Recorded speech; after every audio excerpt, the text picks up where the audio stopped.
Bem, dando prosseguimento ao estudo da execução, né, que a gente havia começado algumas aulas atrás, na aula passada, vocês lembram que eu falei no finalzinho a respeito, rapidamente, dos títulos executivos, né, que, como vocês sabem, pode ser de duas espécies, duas categorias, os títulos judiciais e os títulos extrajudiciais. Então, na aula de hoje, o assunto acho que fica um pouco mais interessante, porque eu quero começar a examinar com vocês o procedimento das execuções. Acho que a última coisa que eu falei na aula passada foi dos requisitos que todo título executivo tem de ter, isto é, certeza, que decorre da sua própria condição de ser título executivo, de ter sido considerado por lei como título executivo, a liquidez, que nos títulos extrajudiciais tem que ser já inerente ao título, nos extrajudiciais, né? Só os judiciais é que podem ser ilíquidos, e por fim a exigibilidade, isso tudo eu falei na aula passada. Então na aula de hoje nós vamos começar o procedimento. Como é que nós vamos fazer? Eu tenho dito para vocês, desde que a gente começou a estudar a execução, o seguinte, que é preciso ter muito cuidado hoje em dia com essa coisa do procedimento das execuções, porque desde a reforma de 2005, 2006, o procedimento não é mais único, né? Deixou de ser unitário, deixou de ser unificado, porque hoje em dia o Código de Processo Civil estabelece um procedimento diferente, conforme a execução esteja fundada em título judicial ou extrajudicial. Então, só tem um jeito de estudar o procedimento. Estudar o do título judicial, por exemplo, depois do título extrajudicial, e, ao final, tentar estabelecer os principais pontos divergentes entre os dois tipos de procedimento. Acho que é a única forma mais adequada, tá? Começar por onde? Não sei, eu acho que eu vou preferir começar pelos títulos judiciais, né? O chamado cumprimento de sentença. O procedimento do cumprimento de sentença. Então, nós vamos pressupor, inicialmente, que nós tenhamos um título executivo judicial. Título executivo judicial. Constituído. Uma sentença condenatória, que é o título executivo judicial, por essa sentença, o acórdão, naturalmente, sentença condenatória. O que significa dizer, naturalmente, que o cumprimento dessa sentença, pelo menos como regra, não sei se vocês concordam, terá sido precedido de um processo de conhecimento no qual a sentença foi proferida, né? Então, antes do início da fase de execução, terá havido o processo de conhecimento aqui, com amplo contraditório, com citação do réu, etc., até que, num determinado momento, a sentença é proferida e o título é constituído. É claro que, depois a gente pode voltar a isso mais para frente, há alguns títulos executivos judiciais, nós vimos recentemente, alguns títulos executivos judiciais que não terão sido precedidos por nenhum processo de conhecimento, ao menos na área civil. É o caso, por exemplo, da sentença penal condenatória, da sentença arbitral, da sentença estrangeira. É claro que teve um processo antes. Se o título é judicial, tem que ter tido um processo antes. Mas é um processo que não correu na vara civil, né? Ou correu na esfera criminal, ou correu como processo arbitral, ou correu no estrangeiro. Mas vamos, primeiramente, examinar a situação, digamos, padrão, né? A situação mais geral, mais comum. Então, nós teremos tido um processo de conhecimento, em que o réu terá sido citado, citação, que terá corrido, normalmente, até que num determinado momento foi proferida a sentença condenatória. Nem preciso repetir, vocês sabem que para que haja execução a sentença tem que ser condenatória, né, gente? Por favor. Se a sentença for declaratória, constitutiva ou for de improcedência, naturalmente não haverá execução. Bom, primeira pergunta, assim, de cara para vocês. Quando que dá para essa execução começar? É preciso que essa sentença civil condenatória tenha transitado em julgado? Também falei na aula passada. Não, porque o Código de Processo Civil não exige para a execução que a sentença tenha transitado em julgado já. Basta que contra ela não exista nenhum recurso provido, dotado de força, efeito, perdão, suspensivo. Né? Então, com a ressalva, só cuidado com o seguinte, senhores advogados, se a sentença tiver transitado em julgado, já cabe execução, que será definitiva. Se não tiver transitado em julgado ainda, houver algum recurso pendente sem efeito suspensivo, também já dá para começar a execução, só que então ela será provisória. Bom, isso tudo vocês já sabem, não vou me deter muito. Vamos ao que é novo, então. Ou melhor, só lembrando mais uma coisa ainda. Vocês sabem muito bem, acho que foi uma das primeiras coisas que eu falei, que se a execução é de título judicial, se houve uma fase de conhecimento prévia, anterior, a execução, também chamada cumprimento de sentença, não vai implicar na criação, na formação de um novo processo. O que vai haver é tão somente uma fase subsequente, caso o réu, o devedor, não cumpra voluntariamente a condenação que lhe foi imposta.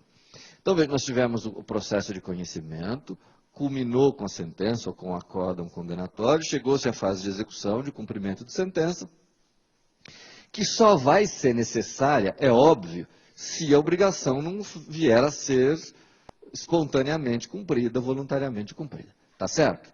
Mas é uma fase, não é um novo processo. Né? Não é um processo autônomo, independente, como era de 2005 para trás. Tá? De tal forma, então, que se isso acontecer, nós vamos poder distinguir duas fases. A primeira, na qual o título foi constituído, que é a fase de conhecimento. E depois a segunda fase, que só será necessária se a obrigação não vier a ser cumprida, que é a fase de cumprimento de sentença, ou de execução, como vocês preferirem. Tá?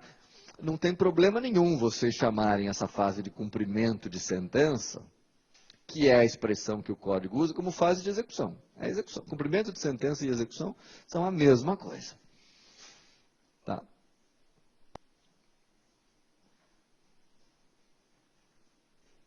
Tudo bem até aqui? Bom, então a nossa tarefa, o que nós vamos fazer a partir de agora, é examinar o procedimento dessa fase de cumprimento de sentença.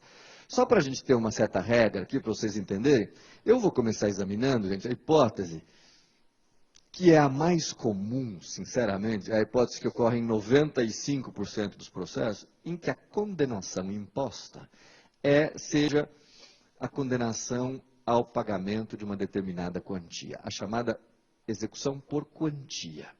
Isto é, a sentença impõe ao réu a condenação ao pagamento de um determinado valor. Eu destaco isso porque, isso a gente também vai ver mais para frente, é possível que a condenação não seja o pagamento de uma certa quantia, mas a entrega de uma coisa ou o cumprimento de uma obrigação de fazer ou não fazer.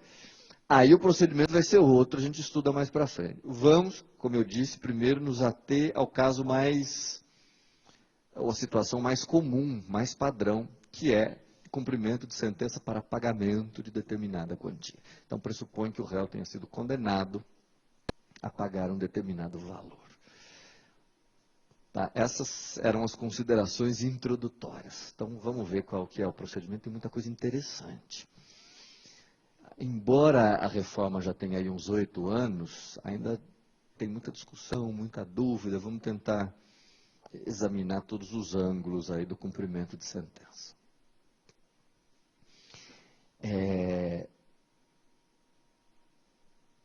Então, como eu disse a vocês, a fase de execução, de cumprimento de sentença, só vai ter início, só vai ser necessária se não houver o cumprimento voluntário, o cumprimento espontâneo da obrigação imposta na sentença, certo? Na reforma de 2005, grande reforma pela qual a execução passou, o legislador pensou, gente, antes de começar a execução, antes de dar início, antes de permitir o início da execução, concedeu um prazo, vocês sabem, para que o devedor, querendo, possa adimplir, cumprir a obrigação voluntariamente. Esse prazo que o legislador pensou foi um prazo de 15 dias. Então, vejam, voltando aqui. Constituído o título executivo, tornando-se execuível o título executivo, a execução, o cumprimento de sentença não vai começar imediatamente, no mesmo instante. Não. Vocês sabem que hoje em dia a lei vai conceder uma espécie de respiro, uma espécie de intervalo de 15 dias,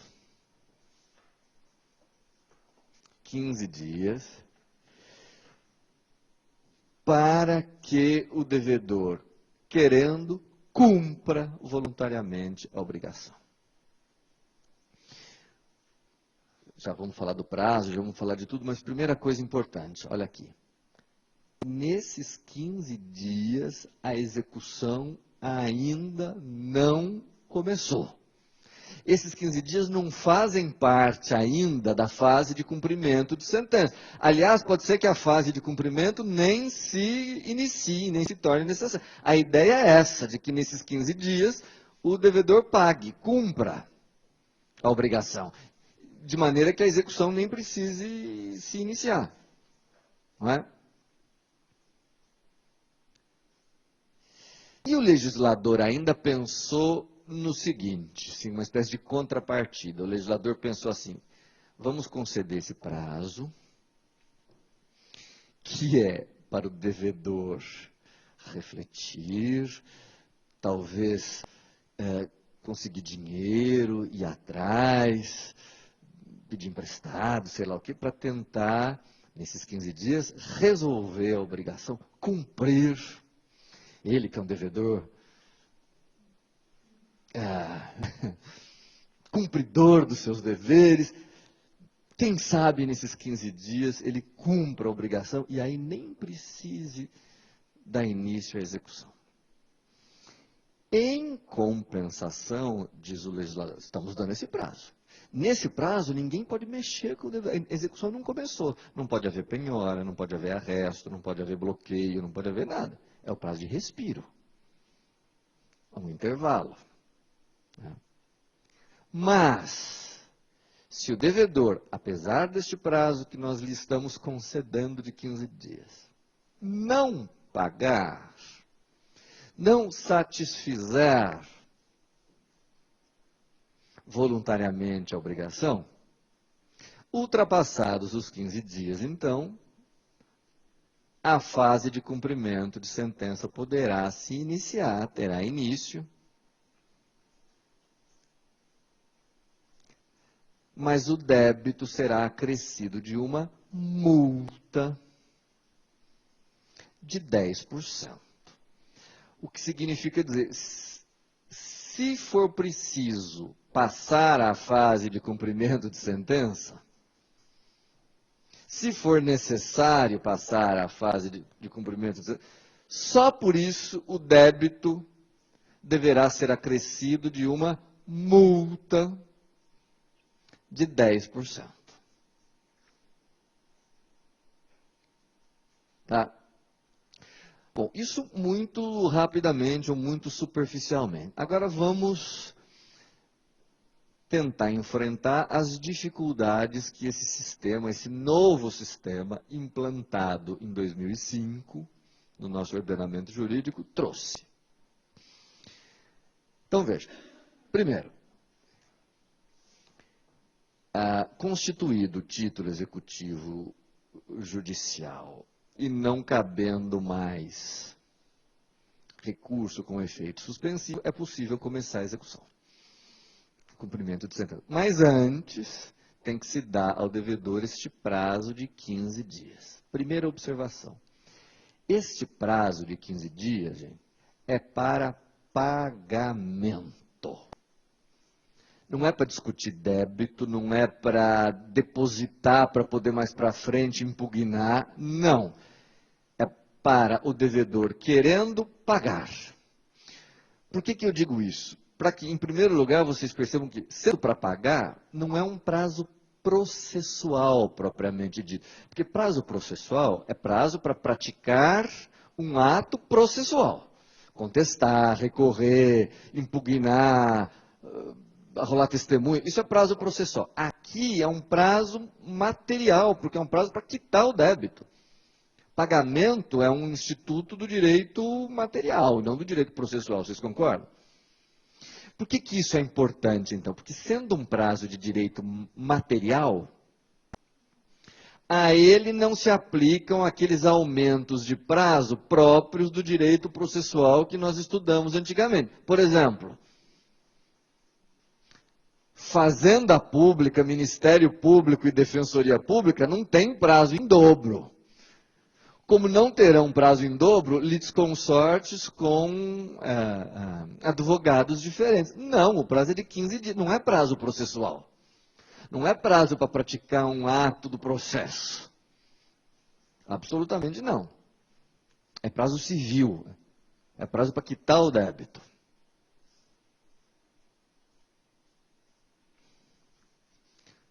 Tá? Então, ele não dobra, nem quadruplica, nem nada. Nem que haja litisconsortes, nem que haja MP, nem que haja nada. 15 dias. Tá? Agora, a contagem do prazo é uma contagem normal, né? Aquela contagem que exclui o dia do início e inclui o dia do vencimento. O ponto mais polêmico, já que nós falamos de contagem, não sei se vocês acompanharam isso, mas o ponto mais polêmico a respeito desses 15 dias é o termo inicial. Quer dizer, a partir de que momento começa a correr o prazo de 15 dias. Vejam que é uma questão fundamental, gente, porque se passar o prazo de 15 dias, em Albis, automaticamente passa a incidir sobre o débito uma multa de 10%. Portanto, é relevante saber a partir de que dia, de que data o prazo corre. Vocês concordam? Para poder contar. Porque, professor, se o devedor pagar, mas pagar depois dos 15 dias, paga com multa.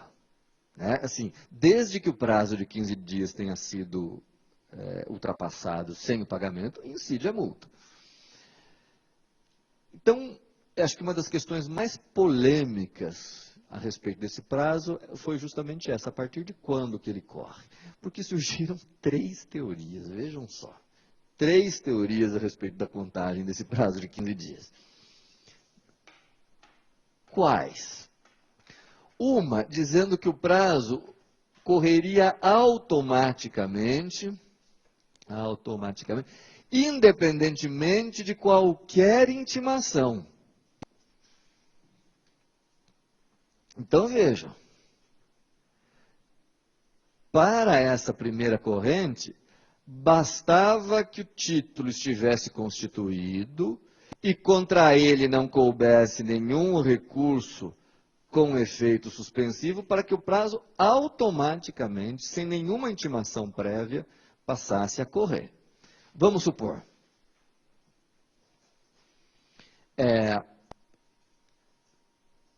o credor moveu contra o devedor uma ação de cobrança. A sentença de primeiro grau foi de procedência. Houve apelação. O acórdão confirma a sentença. Então, o acórdão confirma a procedência da ação de cobrança. Por unanimidade, por exemplo. Bom, cabe ainda algum recurso? Bom, pode caber recurso especial, recurso extraordinário, mas esses não são recursos dotados de efeito suspensivo. Então, publicado o acórdão, para essa primeira corrente, automaticamente passaria a correr o prazo de 15 dias. O que significa que, não sei se vocês estão acompanhando, se nós acolhermos essa primeira corrente, provavelmente o prazo de 15 dias vai correr e vai vencer enquanto o processo ainda estiver em segundo grau. Ainda não terá sido devolvido para o primeiro. Vocês concordam? Quer dizer, porque leva uns dias até baixar o processo para a primeira instância. Então, se nós acolhermos a teoria do automático, da desnecessidade de intimação do devedor, e tendo havido recurso, o processo ainda vai estar no tribunal quando o prazo de 15 dias começar a correr. Mas ao lado dessa surgiu uma outra teoria dizendo que é preciso intimar o devedor. E essa teoria se desdobrou em duas, né? Uns dizendo que basta a intimação na pessoa do advogado.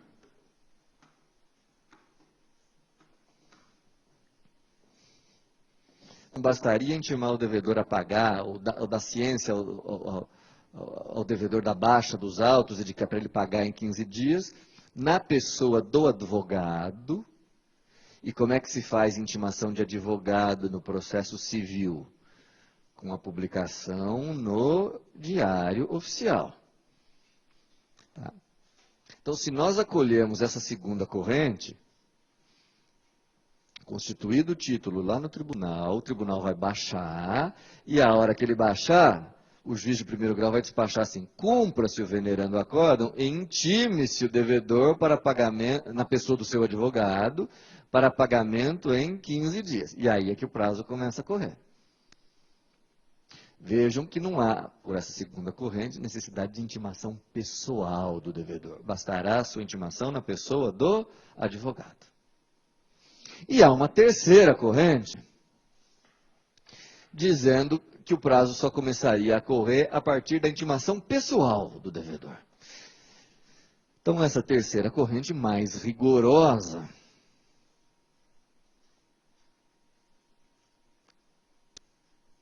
exigiria, para o início do prazo, que houvesse uma intimação pessoal do devedor. Tá?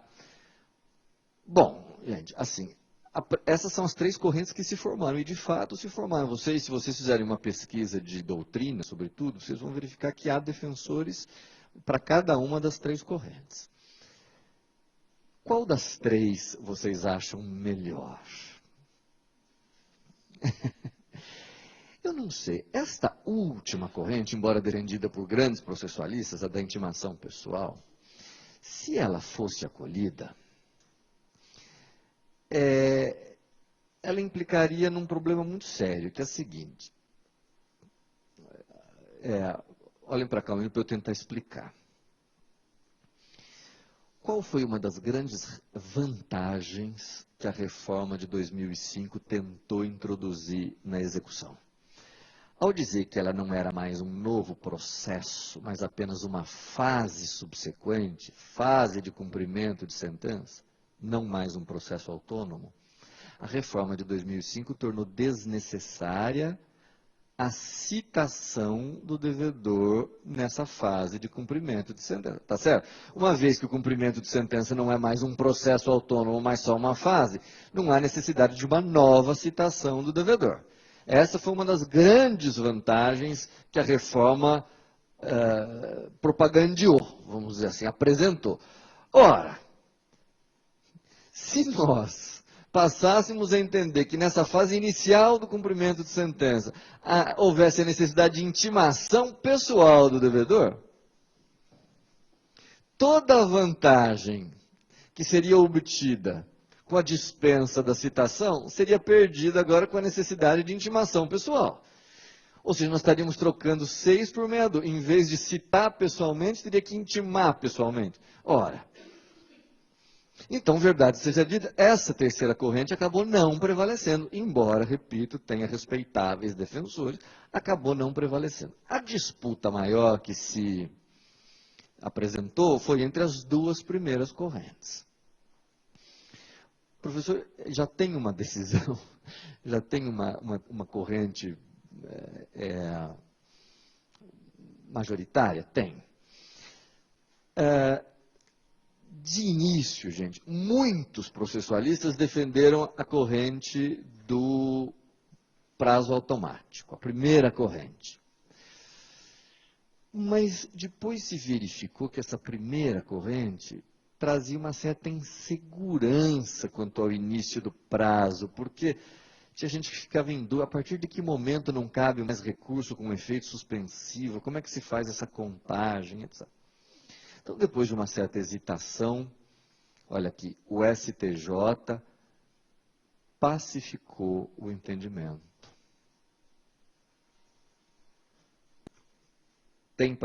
Pacificou o entendimento de que a teoria a corrente a ser adotada é a segunda. Isto é, o prazo de 15 dias começa a partir do momento em que o devedor for intimar. Há necessidade, portanto, de intimação do devedor para que o prazo de 15 dias possa correr, mas não uma intimação pessoal, mas sim uma intimação muito mais simples, que é a dirigida ao advogado por meio de publicação no Diário Oficial.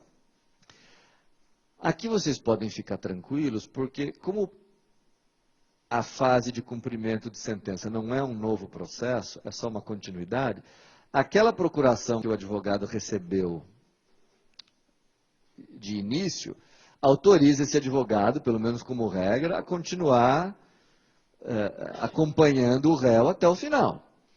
Então, a intimação será feita na pessoa do advogado. Portanto, com a publicação no Diário Oficial. Professor, se o réu for revel.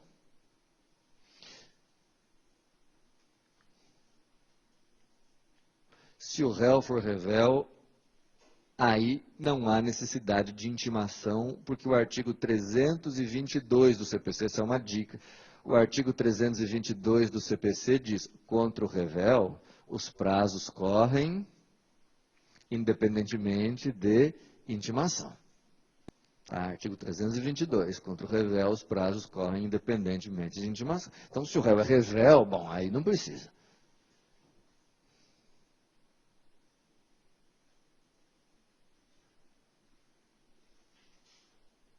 Tá?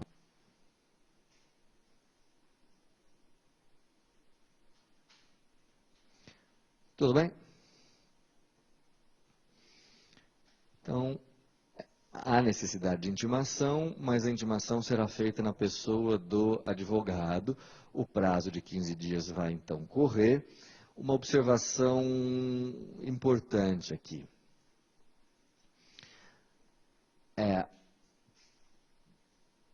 Pode acontecer que o devedor pague, mas não integralmente o débito, ou porque ele não conseguiu o dinheiro todo, ou porque ele não concorda com o pagamento integral da dívida. Ele ainda quer discutir algum ponto, ou ele acha que tem valores ali discutíveis. Então, o que ele pode fazer? Ele pode fazer o pagamento parcial. Não tem problema nenhum. Então, ele deposita uma parte, estou depositando, o exequente está me cobrando, está dizendo que é 20 mil, eu acho que eu devo 15, está aqui, estou pagando 15. Se houver o pagamento parcial, o que vai acontecer? A execução ou a fase de cumprimento de sentença poderá ter início pelo saldo remanescente e a multa de 10% naturalmente também incidirá sobre esse saldo. Não vai incidir sobre tudo, né? Quer dizer, sobre o que foi pago não incide multa. Só sobre eventual saldo remanescente.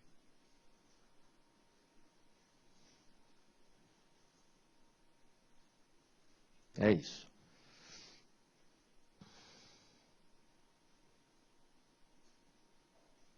Tudo bem?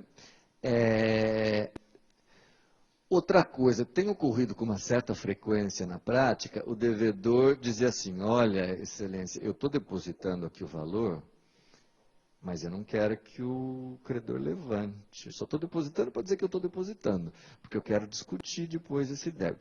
Isso não é pagamento. Isso não é pagamento. Isso é só um depósito. O que significa dizer que se não houve pagamento, houve só um depósito para posterior discussão do débito, sem possibilidade do credor retirar o dinheiro e levantar o dinheiro, a execução vai começar. E sobre o valor que o juiz reconhecer como devido, que era devido, incidirá a multa de 10%.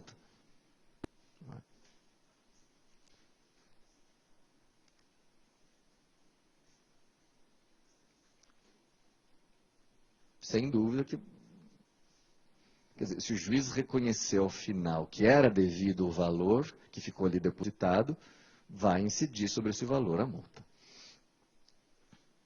Bom, e daí? Tá bom, em 15 dias o devedor deverá efetuar o pagamento.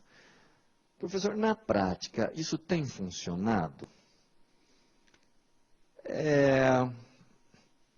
Eu diria assim, quando os réus são grandes empresas, ou bancos, ou seguradoras, instituições financeiras em geral, que eles não querem que se dá multa, como essas empresas têm dinheiro, geralmente tem havido o pagamento. Mas numa enorme quantidade de processos, o pagamento não é feito nesses 15 dias. Né? E se ele não for feito nesses 15 dias, qual é o procedimento?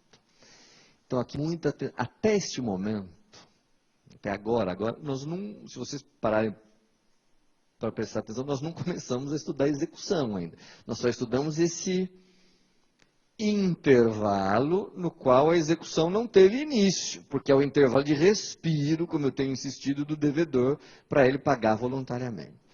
Se o pagamento não se realizar, então abre-se a possibilidade de ter início à execução. Então, vamos fazer assim. Transcorridos os 15 dias, então está aberta a possibilidade de ter início a fase de cumprimento de sentença. Tá? Desde que esse prazo aqui tenha transcorrido em aubis, né? Não tenha havido pagamento. Uma observação importante. O juiz não iniciará a fase de cumprimento de sentença de ofício. Não, o juiz não tem esse poder. Vocês lembram que o Poder Judiciário é inerte. Isso vale tanto para o processo de conhecimento quanto para a fase de execução. Quer dizer, passados os 15 dias, em aubis, o juiz aguardará a provocação, o requerimento do credor para dar início à fase de cumprimento de sentença. Então, cabe ao credor a iniciativa. Tá? Portanto, a partir deste momento, quer dizer, vencidos os 15 dias, me parece que haverá 3 alternativas possíveis. Bom, primeiro, se houver pagamento, né, gente? Deixa eu só... Primeira possibilidade, se houver pagamento, vai haver a extinção do processo sem iniciar a fase de cumprimento de sentença. Tá? Não haverá o cumprimento de sentença, porque dentro de 15 dias a obrigação foi extinta. Bom, isso, só que aí não tem a menor graça. Né?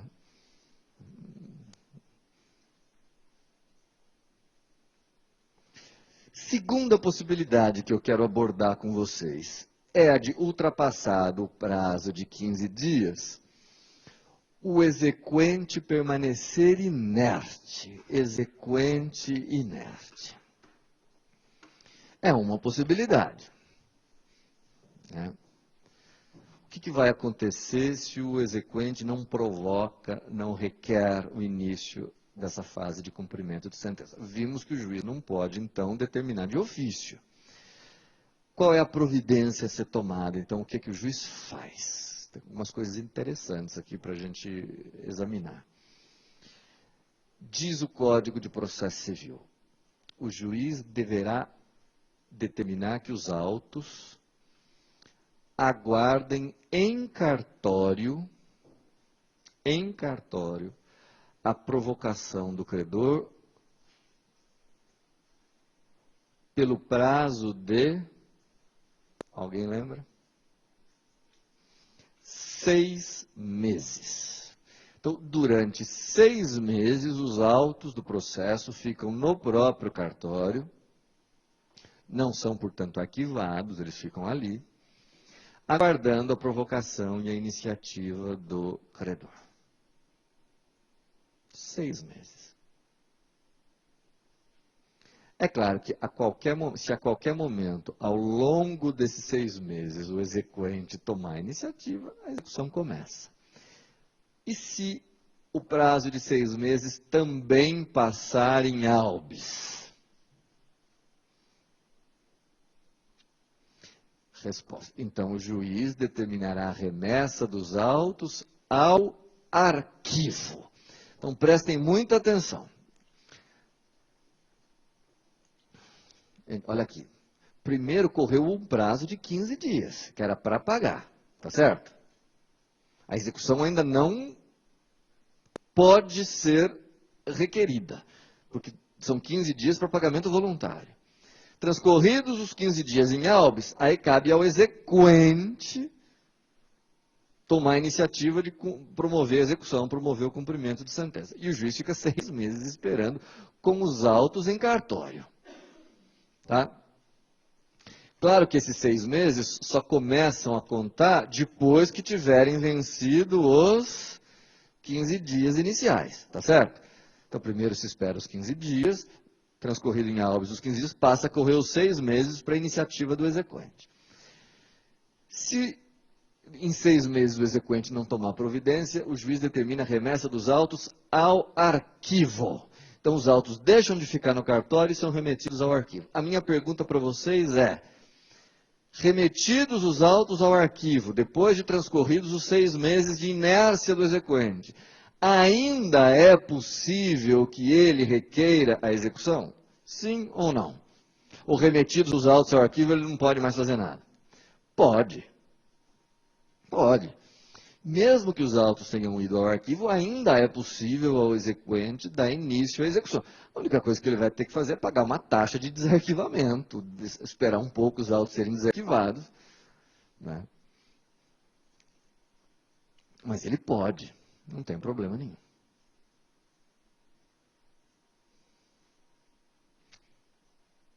Tudo bem?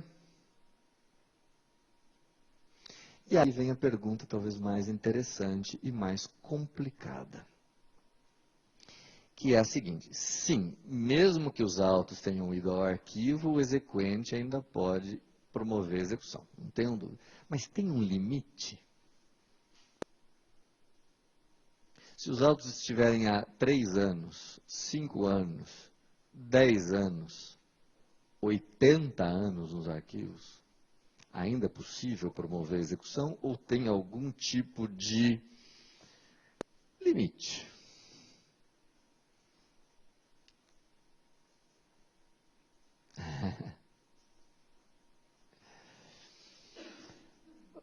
Bom, vamos então parar um pouquinho aqui, fazer um parênteses, para examinar umas questões que eu acho muito importantes. Quando vocês estudam direito civil, parte geral, vocês examinam um fenômeno muito importante que é a prescrição. Examinam, né? A prescrição, que é a perda de uma pretensão, o que significa perda do direito de postular em juízo alguma coisa que não tenha sido exercida dentro do prazo previsto em lei, certo? É a perda da pretensão a alguma coisa. O que eu queria perguntar a vocês é o seguinte. Primeiro correu o prazo de 15 dias. A partir do momento em que esse prazo transcorreu em albis, todos vocês estão de acordo que daqui para adiante surge, não tendo havido também o pagamento voluntário, surge para o credor uma pretensão de executar, a chamada pretensão executiva? Sim ou não? A partir de que momento surge essa pretensão executiva? A partir do momento em que a execução se torna viável, né? A partir do momento em que a execução se torna possível.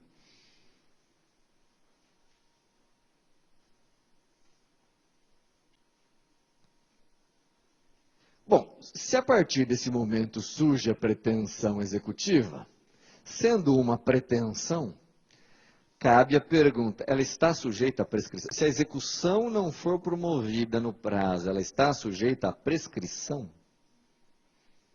Sim ou não?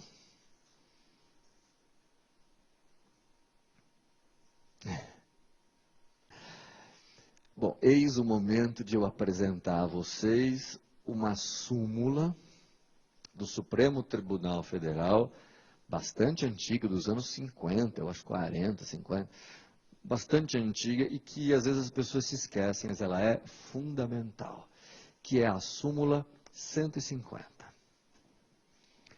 Súmula 150.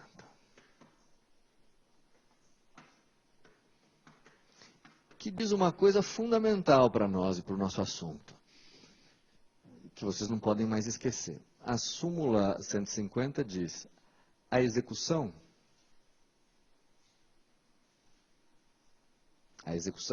prescreve no mesmo prazo da ação. Vamos entender a súmula. A execução 150 do Supremo Tribunal Federal. A execução, Supremo, não é STJ, é Supremo.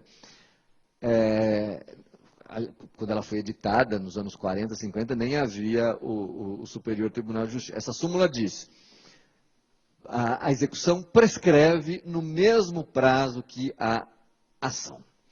Como entender essa súmula? O que essa súmula quer dizer? Essa súmula quer dizer o seguinte: imaginemos uma situação concreta, um acidente de trânsito, por exemplo, uma ação indenizatória qualquer. Então, A é vítima de um acidente de trânsito causado por B. Tá, então, houve aqui o acidente de trânsito. Não dá para promover execução ainda, porque se houve um acidente de trânsito, ainda não temos título executivo, nem judicial, nem extrajudicial. Temos um acidente de trânsito. Então, se a vítima quiser obter o título, quiser mover uma ação de cobrança, ela tem um prazo para fazer isso. Qual é o prazo? Vocês não têm obrigação de saber. O Código Civil atual, né, do Código Civil de 2002, diz que o prazo para reparação de danos é de 3 anos. 3 anos. Né? A pretensão à reparação civil prescreve em 3 anos. Isso significa, então, que a vítima do acidente de trânsito tem o prazo de 3 anos, primeiro, para exercitar a pretensão de cobrança. 3 anos. Tá? Então, o que é importante que ela faça? Que dentro do prazo de 3 anos ela promova a ação de cobrança. É verdade, aproveito a oportunidade para lembrar uma coisa com vocês, que não é propriamente o ajuizamento da ação que interrompe, que impede a prescrição. É o quê? Será que vocês lembram? A citação válida, famoso artigo 219. A citação válida torna prevento o juízo, induz dispendência, faz litigiosa a coisa, e mesmo que ordenada por juízo incompetente, constitui o devedor em mora e interrompe a prescrição. Então, o que interrompe a prescrição é a citação. Só que a gente sabe também que, do próprio artigo 219, que desde que essa citação seja feita dentro do prazo que a lei manda, a sua eficácia interruptiva retroage à data da propositura da ação. Então, o que é fundamental é que a ação seja proposta antes de se completarem os 3 anos e que o autor tome as providências necessárias para que a citação se realize regularmente e no prazo. Tudo bem? Feito isso, está interrompido o prazo de 3 anos, a prescrição não vai se verificar, porque o credor foi ativo e antes dos 3 anos moveu a ação. Então, está afastada a prescrição, a pretensão de cobrança. Aí a ação vai correr. E pode ser que num determinado momento, seja constituído o título executivo judicial. Certo? A sentença condenatória transitada em julgado ou contra a qual não caiba mais recurso com efeito suspensivo. Como é que vai funcionar então hoje em dia? Constituído o título executivo judicial, primeiro nós vamos ter que intimar o réu na pessoa do advogado para pagar em 15 dias. Depois de passados os 15 dias em habeas, não tendo havido o pagamento voluntário, surge uma pretensão que não existia até então. Qual pretensão surge a partir deste momento? A pretensão executória. Tá? Então, vencido o prazo de 15 dias, surge a pretensão executória. Bom, que deve ser exercida em que prazo? Qual é o prazo que eu tenho, qual é o prazo que o credor tem para promover a execução? Súmula 150 do Supremo prescreve a execução no mesmo prazo que a ação. Isso significa dizer o seguinte: tem lá aquele prazo de 6 meses, que os autos ficam em cartório. Depois de 6 meses, eles são remetidos para o arquivo, mas mesmo assim o exequente ainda pode tomar iniciativa. Só não poderá tomar mais iniciativa, só vai perder a possibilidade de executar se passar qual prazo? Súmula 150 prescreve a execução no mesmo prazo que prescreve a ação. 3 anos depois, se ele permanecer inerte ao longo desses 3 anos, aí então ele não vai poder mais executar por força da prescrição, da pretensão executiva.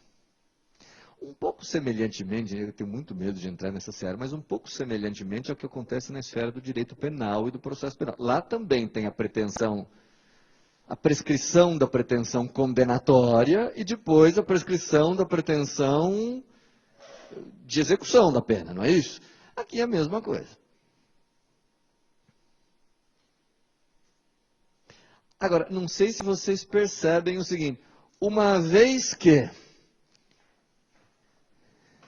hoje em dia é tudo um processo só, em que há a fase de conhecimento e a fase de execução, sendo isso aqui um processo único, essa prescrição aqui, da pretensão executiva, é uma prescrição que ocorrerá dentro do processo, uma vez que a execução não é um novo processo, mas só uma fase. Não por outra razão, ela é chamada de prescrição intercorrente. Prescrição intercorrente. Por que intercorrente? Porque dentro do processo. Entre uma fase e outra do processo, podemos dizer assim. Entre o fim da fase de conhecimento e o início da fase de execução, a prescrição intercorrente. Agora, por favor, né? É claro que essa prescrição só se verificará se o credor permanecer inerte.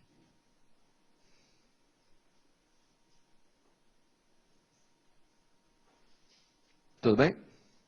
Posso aprofundar um pouquinho mais ainda esse tema, esse assunto? Uma questão mais, talvez, complicada, que ainda não tem solução, é a seguinte. Vamos imaginar que o credor não permaneça inerte. Ao contrário, ele toma a iniciativa e requer, promove a execução.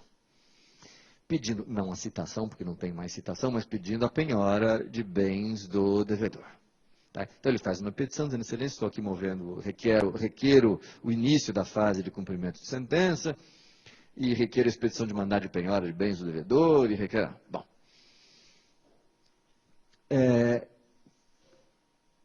nesse caso não estará correndo, não haverá prescrição, porque a prescrição pressupõe a inércia do credor. Agora, a pergunta que eu formulo para vocês é a seguinte. Vamos imaginar que o credor inicia a execução, mas o oficial de justiça não encontra, não localiza bens do devedor. É possível? Claro que é, eu não diria nem que é raro hoje em dia. Não acha bens, não localiza, o devedor não tem bens. Bom, o que fazer numa situação como essa? Bom, diz o artigo, acho que 791, inciso 3, do Código de Processo Civil, 791, inciso 3, que se não forem localizados bens, depois de esgotadas as tentativas, nada mais restará senão ficar suspensa a execução até que apareçam bens. Vocês sabem que a execução no Brasil é uma execução patrimonial. Portanto, ela pressupõe que haja bens do devedor. Se não houver bens, ela vai ter que ficar suspensa até que bens apareçam. Então, a primeira dúvida que nós temos que resolver é a seguinte: se ela ficar suspensa, não por inércia do exequente, mas por impossibilidade de prosseguir ante a ausência de bens, corre o prazo de prescrição? Entenderam a pergunta? Porque vocês percebem, né? É claro que corre o prazo de prescrição se a paralisação for decorrente da inércia do exequente. Isso não se discute. Agora, se a suspensão, a paralisação do processo não for decorrência da inércia do exequente, mas da falta de bem, será que corre? O entendimento absolutamente predominante é de que não. Não é justo, não é razoável.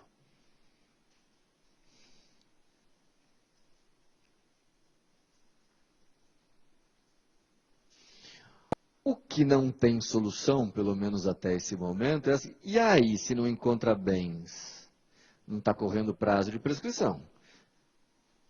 Isso significa, então, que a dívida vai perdurar indefinidamente? Se só aparecerem bens 80 anos depois, a pessoa contraiu uma dívida com 20 anos e não tinha bens. Suspendeu-se a execução. Com 100 anos, ela ganha na Mega Sena.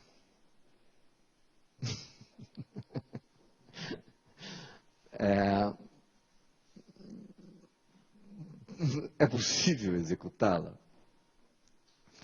Bom, essa é uma questão que ainda não tem solução. O entendimento que tem, a única coisa que o STJ já se pronunciou em caráter definitivo é: não corre, enquanto não se encontrarem bens,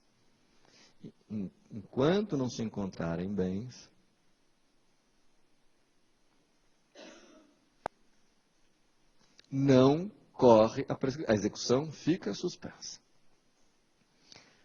Há, no entanto, uma corrente que ainda não prevaleceu no STJ, mas é preciso que vocês conheçam, porque vocês podem se deparar com ela, está sendo discutida. Há uma corrente oriunda do direito tributário, artigo 174 do Código Tributário, 174 do Código Tributário, e que alguns processualistas querem importar, né, querem trazer, estender para o processo civil, que vai dizer o seguinte: não localizados bens, não encontrados bens, a execução fica suspensa, mas fica suspensa por 1 ano. E a prescrição para de correr por 1 ano. Depois de 1 ano, é preciso que o exequente provoque de novo a execução, tentando localizar bens. Entenderam? Então, deixa eu ser claro. Ele requereu a penhora, não foram localizados bens. Suspende a execução e suspende a prescrição. Mas durante 1 ano. Depois de 1 ano, cabe ao exequente tentar de novo. Pedir ao juiz que tente uma nova penhora, tente localizar bens.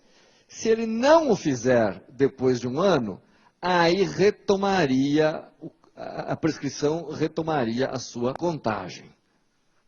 Tá? Isso está previsto no Código Tributário, nas execuções fiscais.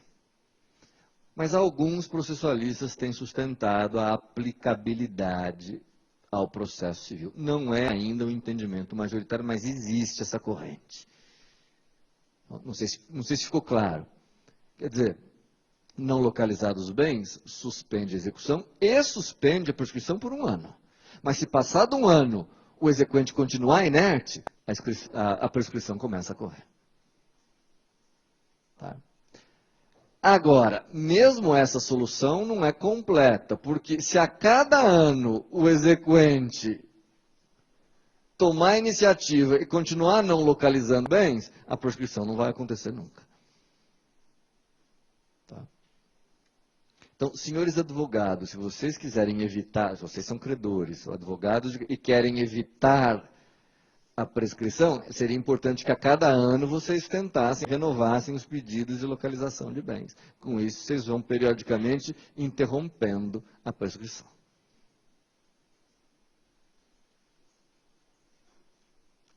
É isto.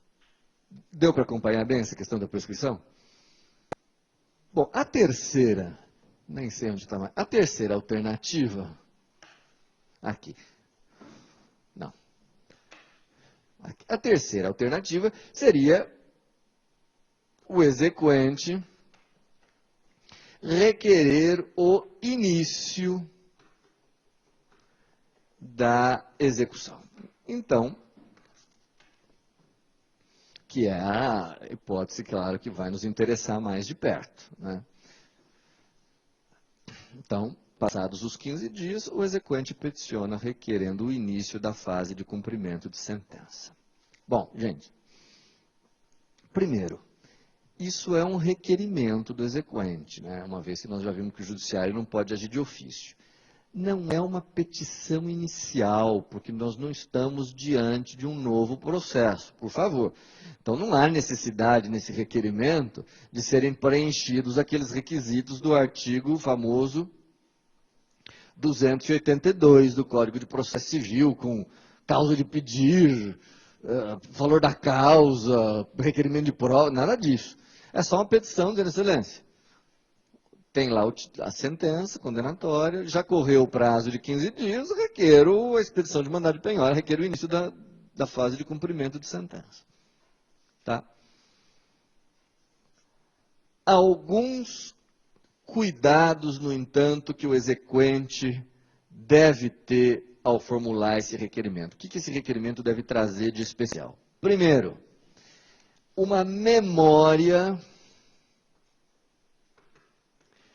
discriminada de cálculo do débito. Ora, se nós vamos dar início à execução, à fase de cumprimento de sentença, é fundamental apresentar qual o valor que nós queremos receber, qual é o valor que vai ser objeto da execução. Memória discriminada de cálculo. O que quer dizer memória discriminada? Com a indicação do principal mais todos os acréscimos.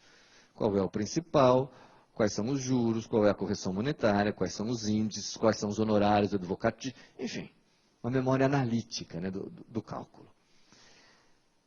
Memória esta que já deverá vir acrescida do que, uma vez que nós estamos dando início à fase de cumprimento de sentença. O que o credor já deverá incorporar nessa memória? A multa de 10%, né, já com multa, que vai incidir sobre a integralidade do cálculo. Tá, então, faz-se o cálculo principal, custos, correção monetária, juros, etc. E sobre isso incide a multa de 10%. Tá? Tudo isso discriminado na conta, até para permitir o executado se defender, né? No momento oportuno. Aqui surge uma questão fundamental que eu queria examinar com vocês, porque foi polêmica, hoje já tem um posicionamento, que é o seguinte. Nós vimos recentemente, estudamos recentemente, que a execução pode ser definitiva, mas a execução também pode ser provisória, quando ainda pendente algum recurso desprovido de eficácia suspensiva. Ótimo. Uma questão altamente controvertida é a seguinte: se a execução é provisória, também vai correr o prazo de 15 dias para pagamento voluntário. Mas se não houver o pagamento voluntário, deve incidir multa de 10%? Se a execução é provisória, portanto, há ainda a chance de reversão, né, a chance de alteração do jogo. É razoável fazer incidir a multa de 10% sobre o débito, caso não haja pagamento voluntário? Esse pagamento voluntário tem que ser feito, então, pelo devedor, sob pena de multa, mas a execução é provisória. Tem que exigir caução aí? Como é que fica? Né? Também o STJ, desde 2010, tem pacificado o entendimento de que esta multa de 10% só incide se a execução for definitiva. Tá? Há ainda alguma controvérsia, mas tem predominado amplamente o entendimento, inclusive no STJ, de que a multa de 10% pressupõe execução definitiva. Tá? Deixa eu só parar um minuto para lembrá-los de uma coisa que às vezes a gente esquece. Nós estamos estudando o procedimento de execução fundado em título judicial, cumprimento de sentença. Portanto, essa multa, esse prazo de 15 dias, esse requerimento do exequente, essa coisa toda, fazem parte do procedimento da execução por título judicial.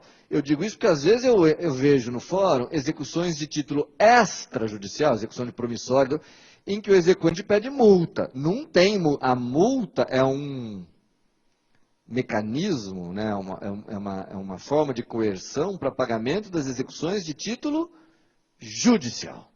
Na execução de título extrajudicial não tem previsão de multa de 10%. Tá?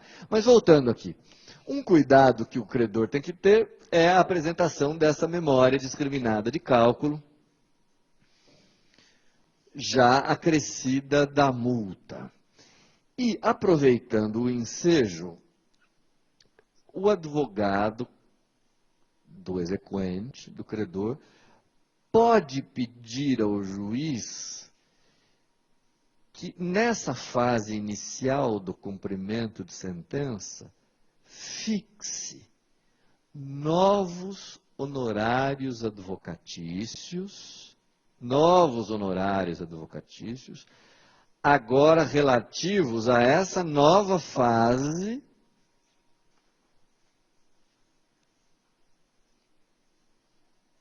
de cumprimento de sentença que não existia até então.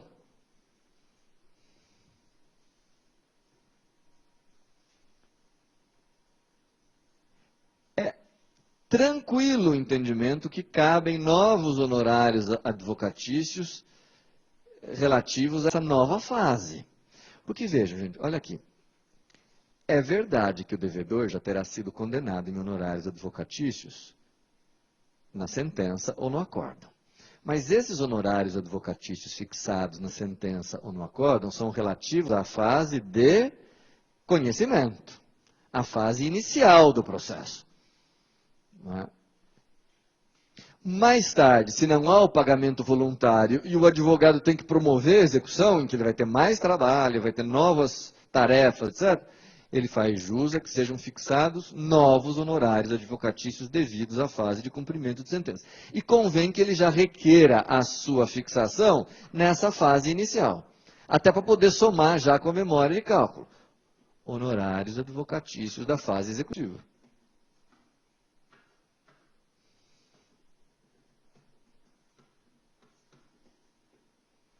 Não é? Então o juiz vai dizer, olha, para a fase executiva, fixo honorários em 10% do débito, sei lá.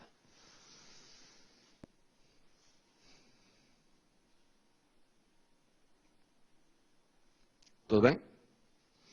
E um outro cuidado que o exequente pode ter nesse momento inicial, então, primeiro, apresentar memória, requerer execução. E nesse requerimento, apresentar memória discriminada de cálculo, já com a multa, pedir honorários advocatícios e, se possível, já pode o exequente indicar bens do executado que possam ser penhorados.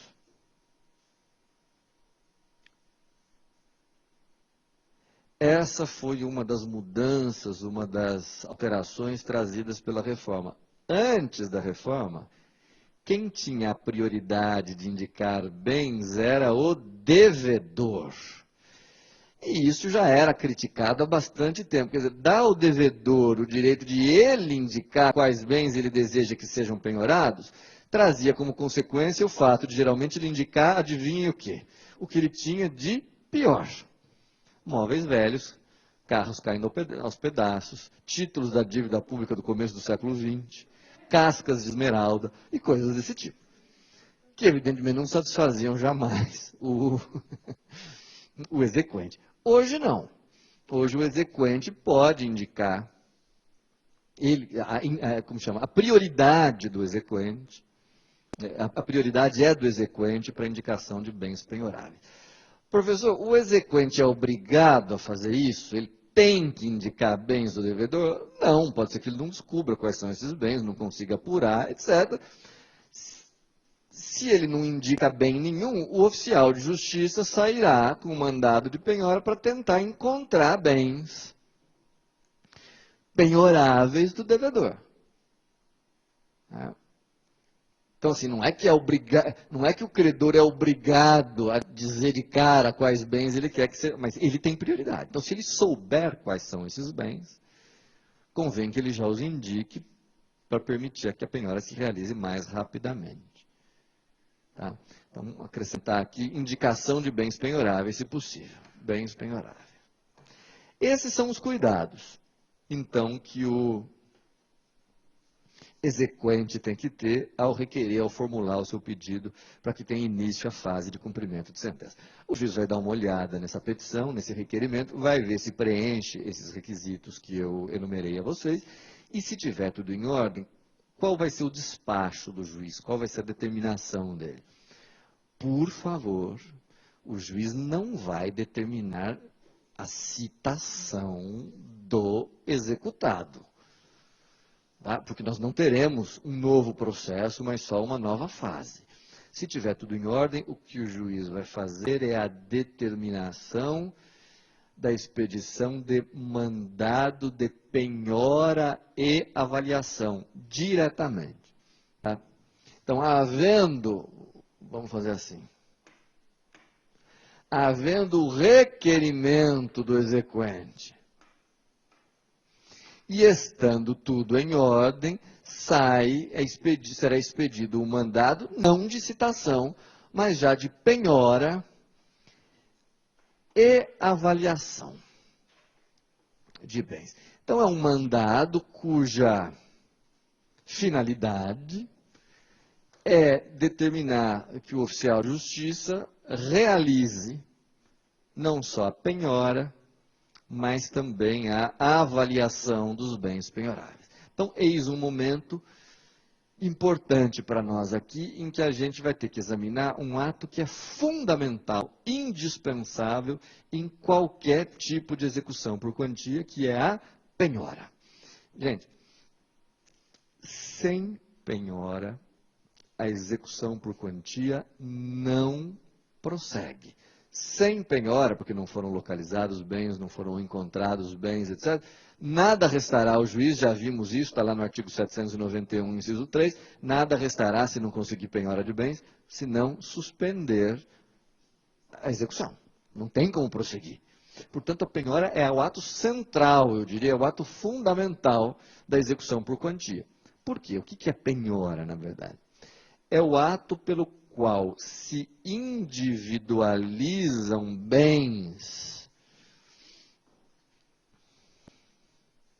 do patrimônio do devedor se individualizam bens do patrimônio do devedor para afetá-los ao pagamento da dívida. Se recortam alguns bens do patrimônio do devedor que passam a servir, então, serão afetados para o pagamento da dívida. Eu não sei se vocês se lembram, espero que sim, mas quando se trata de execução por quantia, isto é, execução de dinheiro, essa execução usa como técnica sempre a subrogação. Não sei se vocês se lembram, recentemente eu falei das técnicas de execução. A técnica aqui é a subrogação. O que quer dizer a técnica da subrogação? Se o devedor não paga, o Estado se substitui ao devedor, pegando bens do patrimônio dele, vendendo, se for necessário, para pagamento da dívida. Então, por meio da penhora que você vai selecionar, identificar, individualizar bens do patrimônio do devedor, que servirão para, oportunamente, pagar o credor. Seja com a entrega direta desses bens, por um mecanismo que se chama adjudicação, seja pela venda desses bens e entrega do dinheiro ao exequente. Tá? Então, a nossa tarefa aqui é tratar rapidamente, falar rapidamente da penhora e avaliação, que hoje são atos conjugados, né? São atos interligados.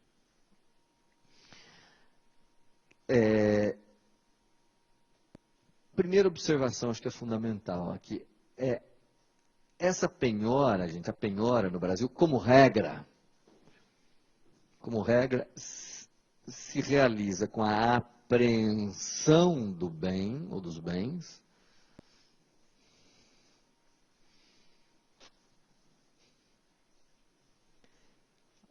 então, o primeiro ato constituinte da penhora é a apreensão do bem. E, às vezes a gente esquece disso, e com a entrega do bem apreendido a um depositário. A entrega do bem ao depositário é ato constitutivo da penhora. O que significa dizer que enquanto não ocorrer, a penhora não terá se realizado. Não terá se completado. Não há penhora sem que haja depositário. Cuja função, naturalmente, é a função de qualquer depositário. Zelar, cuidar, preservar e devolver o bem quando o juiz mandar. Entregar o bem conforme o juiz determinar. Sem depósito não há penhora. Eu vou falar do depósito um pouco mais adiante, mas antes deixa eu só fazer algumas observações iniciais sobre a penhora. Então, ela consiste na apreensão do bem, entrega ao depositário, devendo o oficial de justiça lavrar, então, um auto de penhora. Então, o oficial de justiça vai fazer um auto, dizendo, no dia tal, tantas horas, fui lá, aprendi o bem, entreguei ao depositário. Tá? Haverá esse auto, que é o, digamos, o documento que formaliza, né, a penhora. Que deve ter, então, essas duas partes, a apreensão e a entrega ao depositário, tudo feito pelo oficial de justiça. Professor, quais bens devem ser penhorados se o executado tiver vários? O Código de Processo Civil, é interessante vocês saberem, no CPC, no artigo 655 do CPC, 655, o legislador elenca em ordem de prioridade quais os bens que podem ser penhorados do devedor. Então tem lá uma sequência de incisos, primeiro dinheiro, depois título, enfim, tem lá uma sequência. que dá a ordem de preferência de quais bens devem ser penhorados. Dentro do possível, essa ordem deve ser observada. Dentro do possível. O que significa dizer o seguinte: ela pode ser alterada, ela pode ser modificada? Sim, conforme as exigências e as necessidades do caso concreto. Ela é só uma orientação, esse artigo 655 é só uma, como a gente chama isso, uma orientação,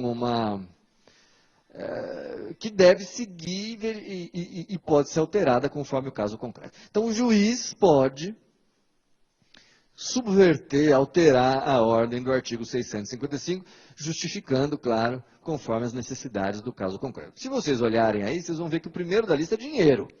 Por que dinheiro é o primeiro bem na ordem de prioridade? Porque se houver penhora do dinheiro, haverá uma grande vantagem sobre outros bens. Qual? A penhora do dinheiro torna desnecessária toda a fase de arrematação de bens, né? Se houver penhora de outros bens, eles precisarão ser transformados em dinheiro. Se já houver penhora de dinheiro, ganha-se um tempo enorme. Tá? Então, dentro do possível, o oficial de justiça deverá observar a ordem do artigo 655 do Código de Processo Civil. Tá? Se, hoje em dia, se o oficial de justiça voltar dizendo que não achou bem nenhum, o juiz tem o poder de intimar o executado. O juiz tem esse poder hoje em dia, de intimar o executado para que o executado indique bens penhoráveis do seu patrimônio, informando a sua localização, o seu paradeiro. Tá? Então, digamos, vem o oficial de justiça dizendo: excelência, fui lá, não achei nada, não tem bem nenhum, etc. Bom, o juiz, então, pode intimar o executado e dizer: olha, senhor executado, cadê seus bens? Quais são seus bens? Indique. Cadê eles? E se o executado não cumprir a determinação, ele poderá sofrer as penas de ato atentatório à dignidade da justiça, ato atentatório à dignidade da justiça, e incidir em multa. Em multa. Está prevista nos artigos 600 e 601 do CPC. Tá? Agora, gente, aqui alguns juízes têm cometido o seguinte equívoco. O juiz só vai considerar que houve ato atentatório à dignidade da justiça e aplicar a pena e as multas previstas no artigo 600 e 601, se o juiz apurar, verificar que o executado tinha bens e os sonegou, vamos dizer, e os ocultou e não apresentou, etc.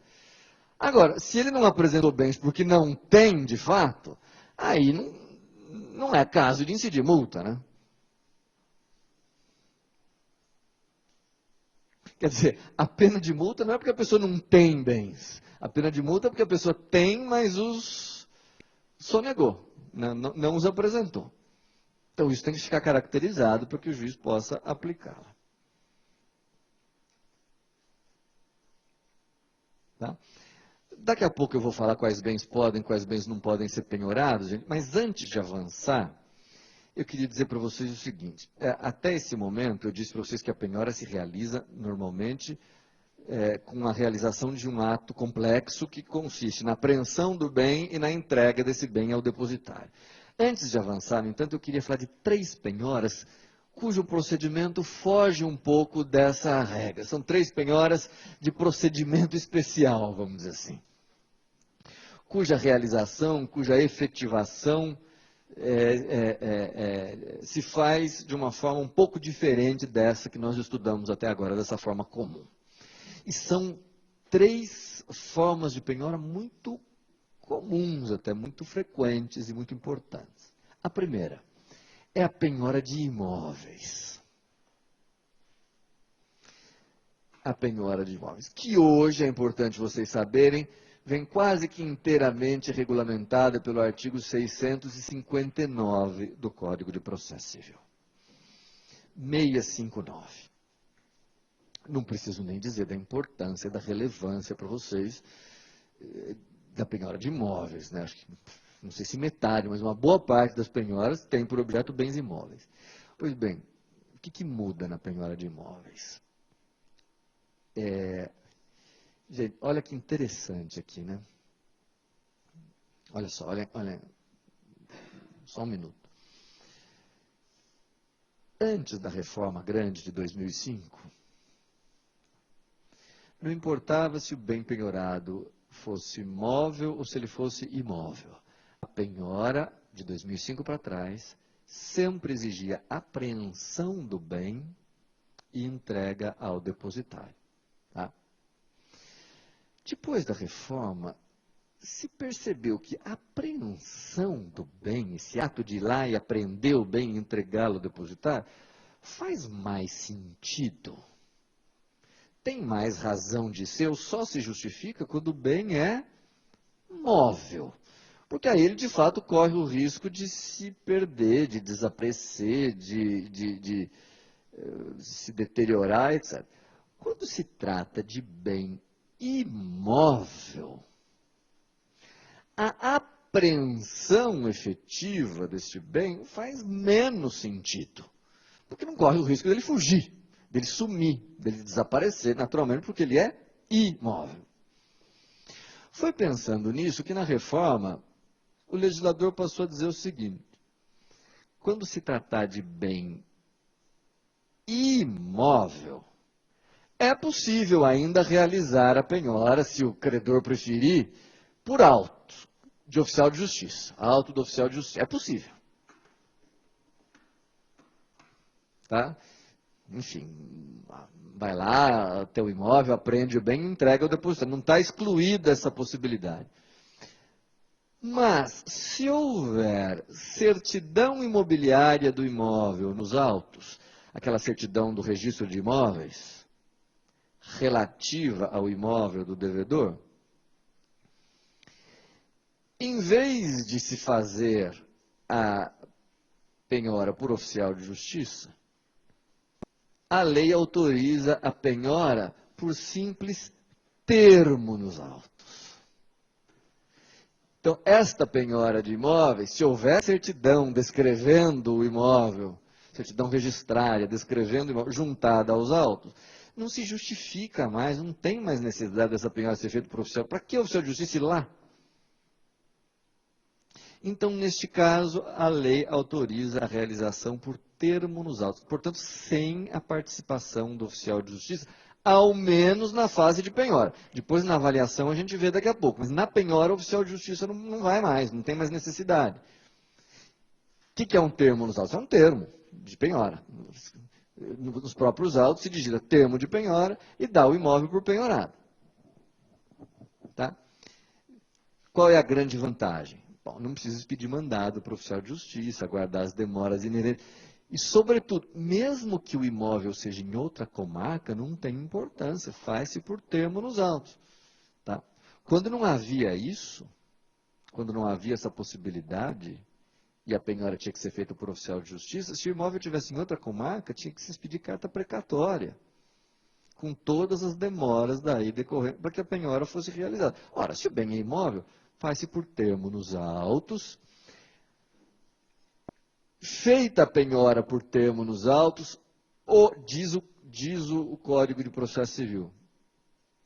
Feita a penhora do imóvel por termo nos autos, o devedor, o executado, deverá ser intimado por seu advogado. Então, em vez do oficial de justiça penhorar e intimar o executado, não. Faz-se a penhora por termo nos autos, intima-se o executado por seu advogado, e este executado, este devedor, automaticamente, por meio dessa intimação, é constituído depositário desse imóvel. Então, é uma constituição automática de depósito. O executado fica constituído como depositário automaticamente com essa publicação.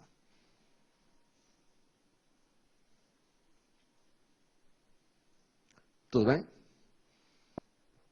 Então, assim, em que o procedimento da penhora de imóveis difere do procedimento comum de penhora?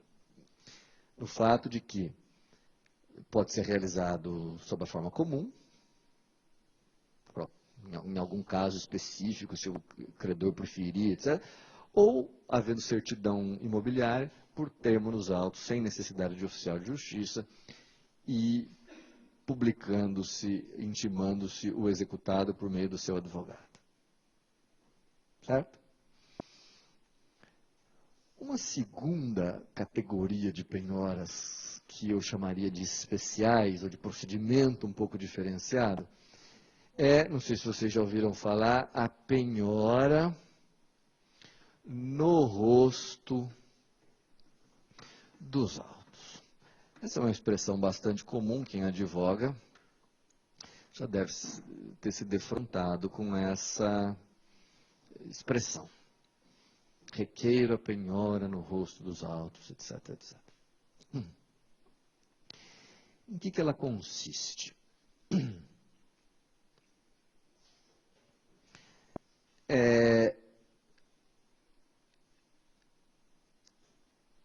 Eu explicaria assim, a penhora no rosto dos autos é uma penhora que não recai sobre um bem material ainda, mas, eu já vou explicar, anotem isso, é uma penhora que recai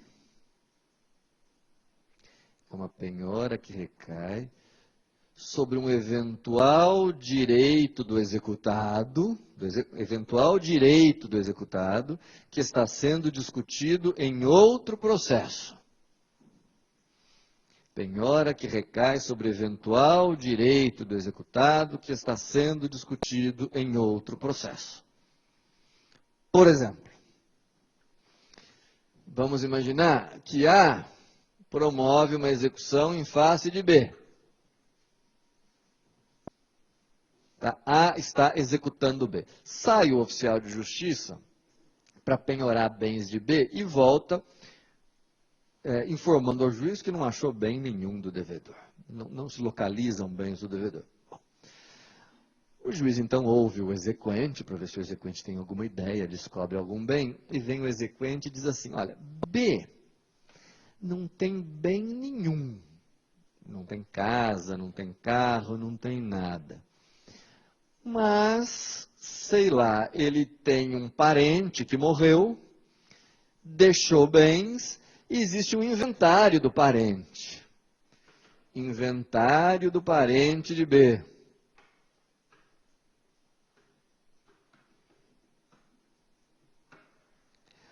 Inventário este, que pelo que se pode verificar, inventário no qual B é um dos possíveis, um dos potenciais herdeiros. É claro, para se ter certeza que B vai ser reconhecido herdeiro ou não, quais bens vão ficar com ele ou não, vai ter que esperar o inventário ser concluído. Então vejam que B não tem propriamente, talvez, o direito, mas ele já tem o quê? B já tem uma expectativa de direitos.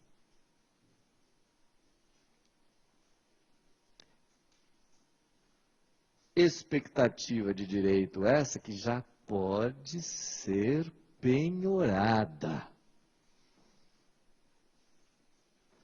Então, é possível que o exequente peça ao juiz que penhore os direitos eventuais de B, as expectativas de direito de B, que estão sendo discutidas num outro processo. Pode ser um inventário, pode ser uma ação de cobrança que B está movendo contra alguém, uma ação de indenização que B está movendo contra alguém. Enfim, os possíveis direitos que B tem em relação a terceiros e que são objeto de um processo. Ora, deferida a penhora no rosto dos autos, como é que ela se realiza? Por meio de oficial de justiça,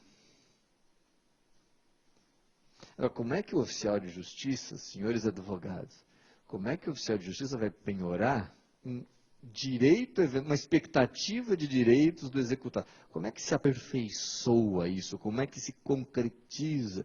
Como é que isso se materializa, essa penhora?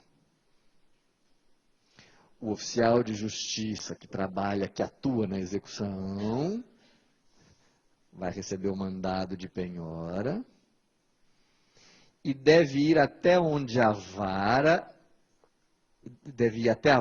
perdão, onde corre o quê?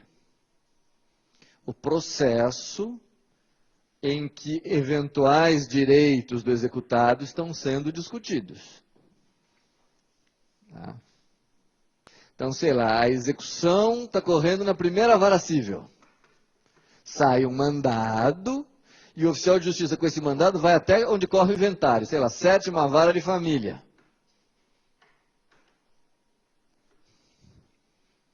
Pede autorização ao juiz da 7ª da família para fazer a penhora no rosto dos autos, e o juiz da 7ª de família certamente autorizará, e esta penhora, gente, é feita no rosto dos autos, quer dizer, vai ficar anotado no rosto do processo do inventário, na capa do processo do inventário, que eventuais direitos de B que venham a ser ali reconhecidos estão penhorados no processo de execução na primeira vara civil. Por isso que se chama penhora no rosto dos autos, ela fica anotada no rosto, na capa dos autos, em que os direitos do executado estão sendo examinados.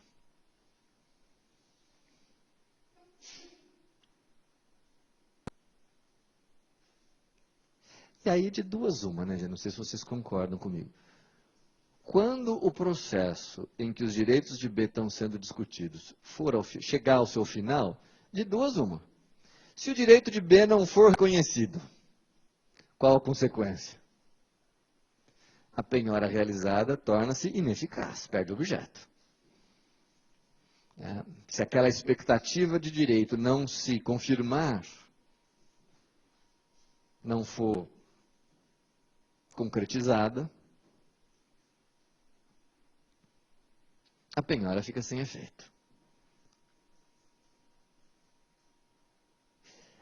Se ela for concretizada em bens, em valores, em dinheiro, etc., se for reconhecido que B faz jus a imóveis, ou a dinheiro, ou a valores, etc., esses bens estarão penhorados no processo de execução.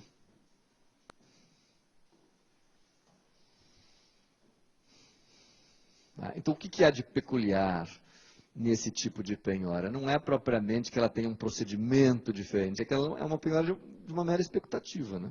De um direito eventual, que depende de confirmação num outro processo.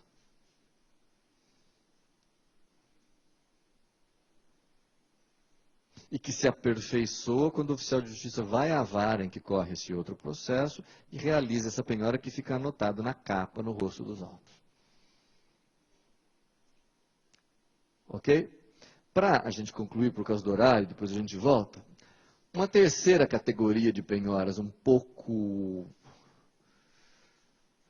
diferenciadas ou que se realizam de forma diferente é a penhora realizada online, que hoje em dia é uma das formas mais comuns e que tem previsão expressa no Código de Processo Civil, no artigo 655, se não me engano, letra A ou B, acho que A.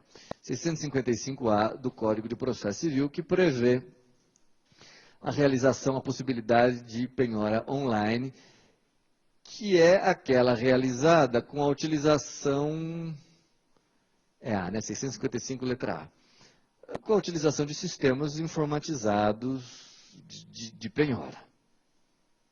Né?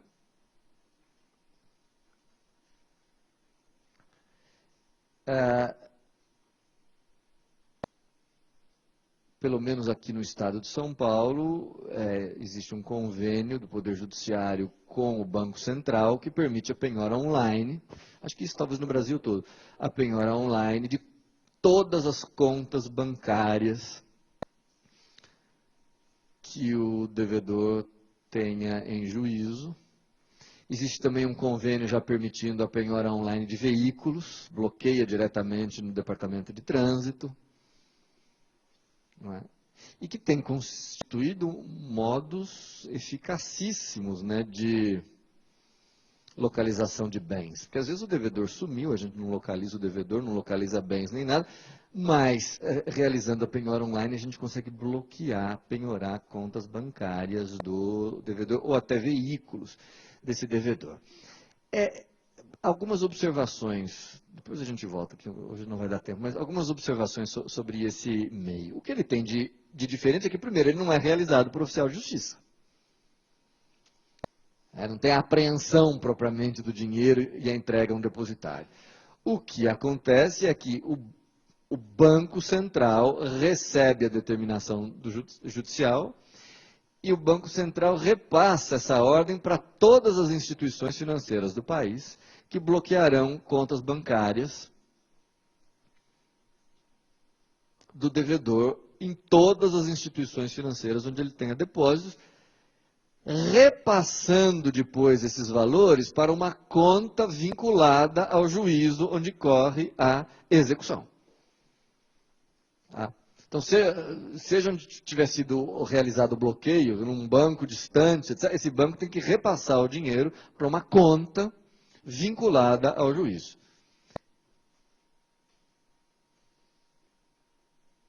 Que fica, então, penhorada.